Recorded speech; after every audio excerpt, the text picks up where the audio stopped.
Hey, this is C and Detail. I'm Chris. This is my dog, and this is MMA for you.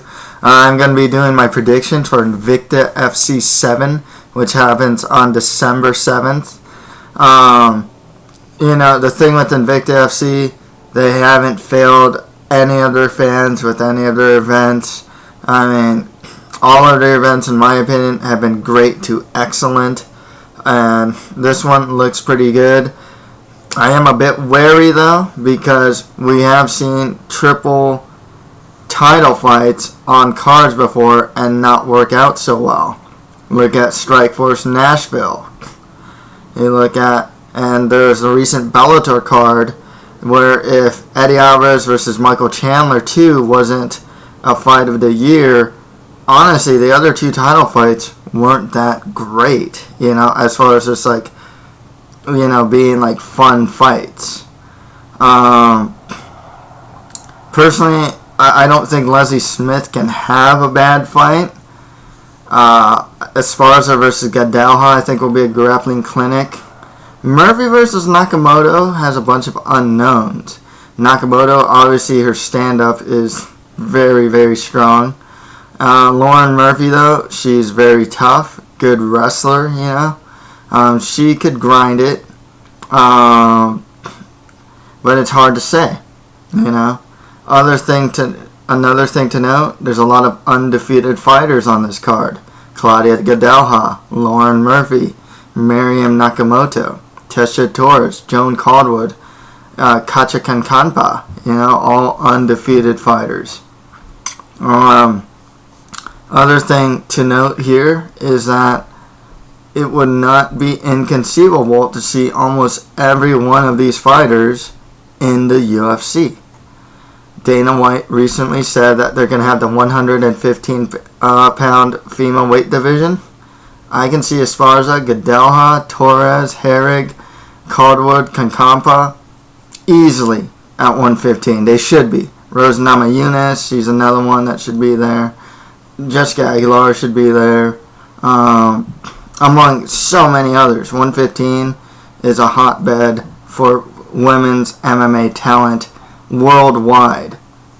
Miski Inoue, Beck Hyatt, and like I said, worldwide. Calderwood, Scotland, Kankaanpaa, Finland, Gadelha, Brazil, Hyatt, Australia. So it's going to be really interesting to see women's MMA moving forward.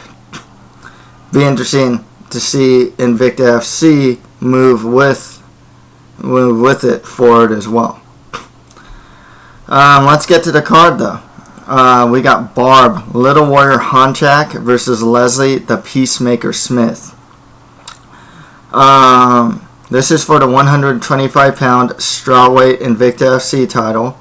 Barb Honchak has an 8-2 record, 1 win by TKO, 2 wins by sub. She's 34 years old on a 7-fight win streak, and she trains out of Militich.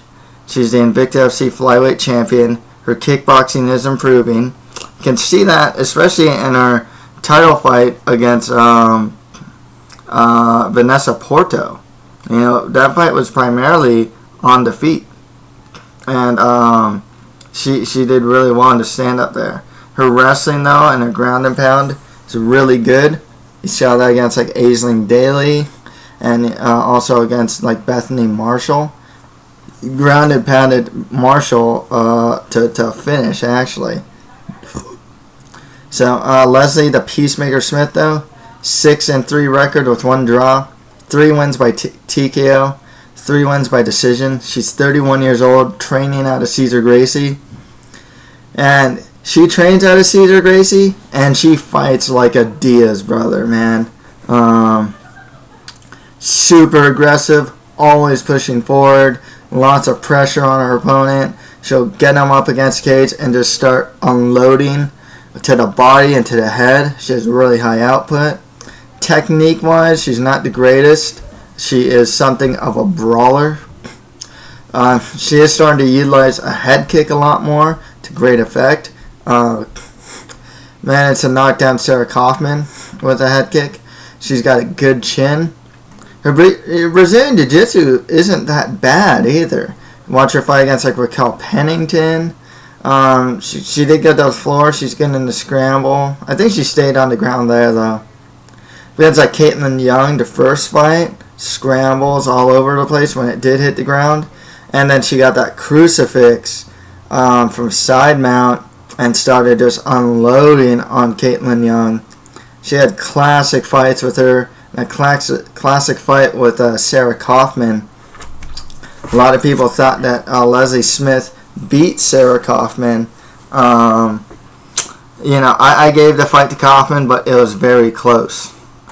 The way I see this fight playing out, I see Leslie Smith just playing her game. Lots of pressure, lots of brawling. I think she's going to get bully Honchak against a cage. Smith is pretty big for 125, she used to fight at 135. I can see her get off against a cage and just start unloading to the head and body, high output, and just keep being in her face. Honchak, though, like I said, she does have some good kickboxing herself. And I can actually see her utilize her wrestling a lot in this fight. Kind of get the brawling, so she can kind of temper the brawling, So, yeah, but you know what? I think Leslie Smith is going to be the next InvictaFC flyweight champion. I'm going with Leslie Smith to win this one. She's a fan favorite, very popular fighter, one of my favorite fighters. I'm actually surprised she's not in the UFC. But, yeah, Leslie Smith for the win here. Okay, for the 115-pound strawweight title, we got Carla Cookie Monster Esparza versus Claudia Cladinha Gadalha. Okay, Carla Esparza has a 9-2 record, 3 wins by TKO, 3 wins by sub. She's 26 years old, on a 4-fight win streak, trains out of Team Oyama, and she has some strong wrestling with some good top control. Got to see that in a lot of her fights, against like Beck Hyatt and Felice Herrig, just a lot of her fights. She uses her wrestling a lot. Claudia Gadalha, though, 11-0, undefeated record, 2 wins by KO TKO, 6 wins by sub. She's 24 years old, trains out of Nova União. She kind of showed it in her last fight. Her takedown defense was really strong. Her wrestling, her wrestling wasn't too bad, and she was a beast on top of her last opponent. I think it was Hamasaki or something. Ayasaki, Kayohashi. Jeez, I forgot who it was now, but Japanese fighter. And, Gadalha just dominated, man. I mean, her top control is nasty. She's good in the scramble. She has good wrestling herself. Her stand-up is improving. Stylistically, I'm going to be honest with you. I don't think it's a good fight for Esparza here. I think that if you take Gadalha to the ground, I think Gadalha can either scramble or even work off her back, I can definitely see her scramble back to her feet. In the stand-up, I kind of favor Gadalha as well. And I actually wouldn't surprise me if Gadalha gets her own takedowns. If Gadalha ends up on top, I can see her staying on top for a while and get good positions on Esparza. So, I gotta go with Claudia Cladinha Gadalha to be the next InvictaFC strawweight champion. Okay, next fight after that, for the inaugural 135-pound InvictaFC bantamweight title, we have Lauren Murphy versus Miriam, the Queen of Mean Nakamoto. This one's actually really hard for me to call, man. It's tough. I think there's a very good chance in this fight that I can see Lauren Murphy have a really takedown, grinding, and wrestling-based attack. Lauren Murphy, 7-0 undefeated record, 5 wins by KO TKO, 2 wins by decision. She's 30 years old, something of a grinder, got some good wrestling, good top control, good ground and pound. Her stand-up's not too bad. I mean, it's very raw. That's the thing. I saw that a lot in the Sarah DeLalio fight, Zoila made some strides in her stand-up. It looked a lot cleaner than I've seen it. But Murphy just looked really raw in the stand-up still. And Miriam Nakamoto, I mean, 2-0 undefeated record with 1 no contest. Both the wins by KO or TKO. She's 37 years old. She's never been past the second round. She trains at Combat Sports Academy. I know, if I'm not mistaken, she's trains with like Delalio, I think Alexis Davis and like Leslie Smith. I think those 4 like train together, if I'm not mistaken. Got some really strong knees. I mean, she can probably knock out heavyweights with those knees. I mean, they're just shot against Duda Yankovic, Jessamine Duke, which got turned into no contest. Her knees are deadly. She's a good kickboxer, and her stand-up is something to be feared. However, so many unknowns with Nakamoto here. What's her ground game like? How's her takedown defense? I mean, she's training with the right people, for sure. What's her cardio like? It's just 5 rounds, you know? It's hard for me to call because the way I see it, Nakamoto, I don't know. Maybe she's terrible on the ground, and Murphy gets the takedown, passes the mount or something, and just ground and pounds her or something, you know? Who knows? I don't know. Or else Murphy takes her down, grinds out the win, 5-round decision, you know? Maybe Nakamoto keeps the fight standing and blasts Murphy on the feet. I'm going to go with that, though, man. It's tough. It's tough to say. There's just so many unknowns in this fight. Both of them have less than 10 fights. I mean, they have a combined 10 fights between the two, you know? So they're still very raw in MMA. I'll go with Nakamoto. I think she beats Murphy in the stand-up. But yeah, it's like I said. I just don't know how the fight's gonna turn out. I can very easily see Murphy use her wrestling and grappling to get the win, though. But I'll go with Miriam Nakamoto to keep the fight standing and defend takedowns and use her superior stand-up to win this one. Okay, next fight after that, Felice Little Bulldog Herrig fights Tecia the Tiny Tornado Torres. This one's kind of hard for me to call, but I'm pretty high on Tecia Torres. Torres has a 3-0 undefeated record. All 3 wins are by decision. She's only 24 years old, trains at ATT. Some good kickboxing, really strong kicks, especially her leg kicks are really good. Not a bad puncher either. She actually had, I remember fighting with Rose Namajunas, was awesome. I mean, the Torres Namajunas was like a great fight. There was actually a part in the second round where she was like beating her up with her hands, you know, just kind of boxing her up, and you know, I mean that was a good fight though. She didn't drop her or anything. She's shown also to have some pretty solid takedown defense, and she has really good cardio. Felice Herrig, 9-4 record, 1 win by TKO, 2 wins by sub. She's 29 years old on a 4-fight win streak. Trains out of Team Curran. She's got some good kickboxing skills, and her grappling is greatly improving. I remember in some of her Bellator fights, and just a lot of her fights recently. If you even watch the Carlos Esparza fight, you can tell she's made a lot of strides in her grappling game. So it's a really interesting fight here. I'm very curious to see if the fight will stay standing, if there's going to have a lot of grappling. Despite that, I'm going to go with the Tiny Tornado, Tecia Torres, to win this one. Like I said, she's pretty accurate with her striking. She's got some good takedown defense, good cardio. Yeah, I'll go with Torres to win this one. Okay, next fight after that, Joanne, Jojo Calderwood fights Katja, Killer Bunny Kankaanpaa. Kankaanpaa has an 8-0 record with 1 draw. 1 win by TKO, 2 wins by sub. She's 32 years old on a 2-fight win streak.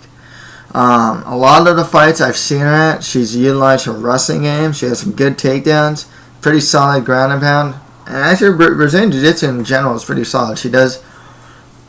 She's not content in staying in like the guard. You know, she will pass to dominant positions.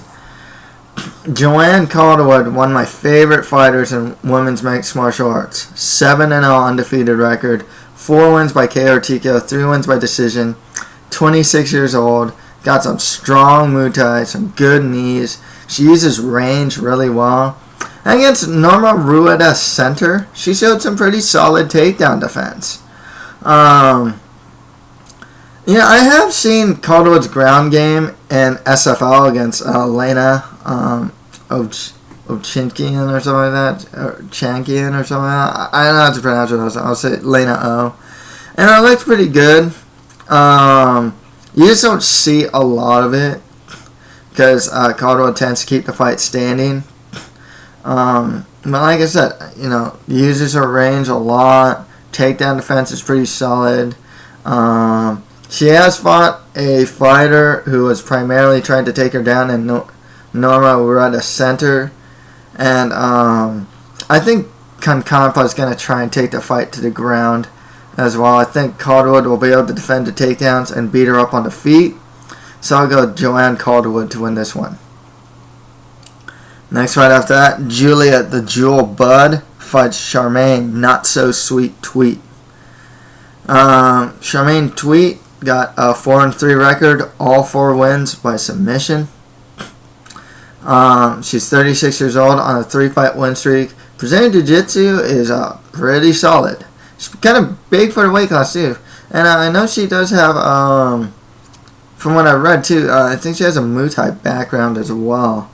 But Julia Budd, 5-2 record, 3 wins by KO or TKO, 1 win by sub. She's 30 years old on a 3-fight win streak. Good kickboxer herself.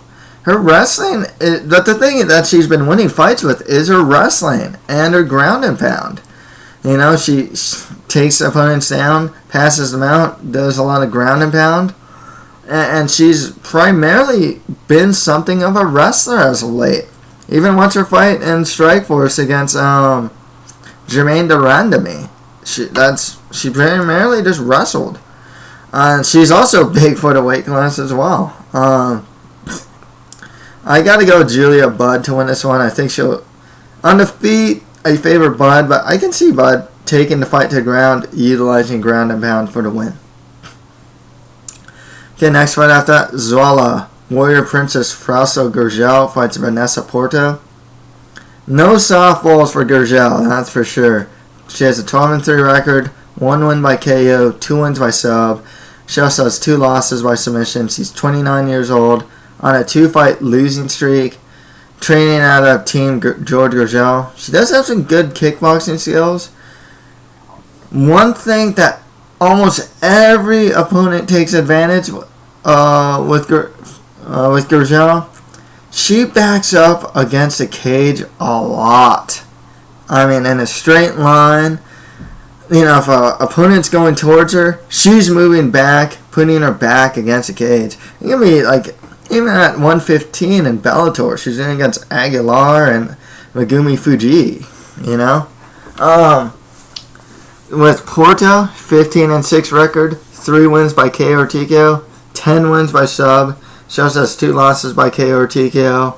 She's 29 years old. She's got some strong Brazilian Jiu-Jitsu. I think she's a Brazilian Jiu-Jitsu black belt. Her kickboxing is not too bad. She does have some strong kicks. I remember the Tara La Rosa fight with the leg kicks. I mean, they were really strong. Interesting fight here.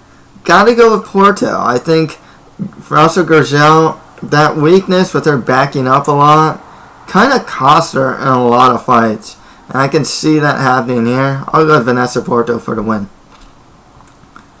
Okay, next one after that, Kelly Blood Red Kobold fights Tonya Triple Threat Evinger at 135. Ooh, I'm not saying the weight classes. I'm sorry. I'll say it on the recap. But yeah, 135 pounds. So Kobold has an 18-3 record with 1 draw. 7 wins by KO TKO, 9 wins by sub. She's 31 years old. She's actually only won 1 of her last 4 fights. And she last fought in April 2011. She's really aggressive, always pushing forward. And her strategy for a lot of fights, even seen in the Gina Carano fight, for example. She likes to push her opponents against a cage, kind of works some dirty boxing, and takedowns from there.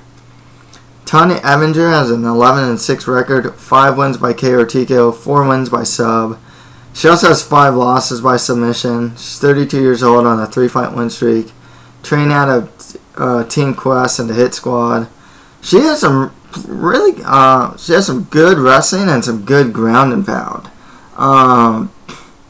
With the layoff from Calderwood, and also Evinger being a pretty strong wrestler herself, I gotta go with Tonya Evinger to win this one. I think she can get the fight to the ground, work her ground and pound, and maybe get the win. Calderwood, though, she's scrappy. I mean, if she's put on her back, she'll go for triangle chokes and whatnot from her back. I mean, there's a fight, I think it's against, was it Adriana Jenkins or something, or someone like that, where she had a triangle choke from the bottom and she started throwing hammer fist, and it won from her back due to the hammer fist, So that's the thing with Calderwood. She's got some good Brazilian Jiu-Jitsu skills. But, I think Evinger just has a superior wrestling. I'll go with Evinger to win this one. And finally, at 125 pounds, we have Munah, the Perfect Storm Holland, versus Nina, the Strina Ansaroff. Munah Holland has a 5-2 record, 3 wins by KO TKO, 2 wins by decision. She's 39 years old, trains out of Team Tiger Showman. She last fought in Bellator against Michelle Old in September 2012. Got some heavy hands, good boxing. She's not that great on the ground. Old was able to take her down a lot. Even in her fight against Karina Dam, where she knocked Karina Dam out, Karina Dam was able to take her back, take her down a couple times. Not the greatest on the ground. But Nina Ansaroff, I don't know if she'll even take the fight to the ground. 5-3 record, 3 wins by KO TKO, 1 win by sub. She's 27 years old on a 4-fight win streak. Trains out of MMA Masters. Others that train out of there would be Amanda Nunez and Josh Saman. She's got some really good kicks. She'll throw to the head and to the body. Stand-up's pretty solid. Against, I believe it's Tyra Parker. She got a pretty nice armbar, too. Victory against her. So it shows that she has some ground game as well. I gotta go with Nina, the Strina Ansaroff to win that one. Okay, to recap, at 125 pounds for the flyweight title, I got Leslie Smith, the Peacemaker Smith, over Barb Little Warrior Honchak. 115 pounds for the strawweight title, I have Claudinha Gadelha beating Carla Cookie Monster Esparza. At 135 pounds for the bantamweight title, I have Miriam, the Queen of Mean Nakamoto, over Lauren Murphy. Okay. At 115 pounds, we got Tecia, the Tiny Tornado Torres, beating Felice, Lil Bulldog Herrig. Also at 115 pounds, I got Joan Jodo Calderwood over Katja Killer Bunny Kankaanpaa. At 145 pounds, I got Julia the Jewel Bud beating Charmaine Not So Sweet Tweet. At 125 pounds, I got Vanessa Porto over Zoila Warrior Princess Frausto Gurgel. At 135 pounds, I got Tonya Triple Threat Evinger over Kelly Blood Red Calderwood. And finally, at 125 pounds, I have Munah, the Perfect Storm Holland. I have Nina, the Strina Ansaroff, beating Munah, the Perfect Storm Holland. So that's it for my predictions for InvictaFC 7. If you have any comments, just leave them below. That's it for MMA for you. Thank you guys very much.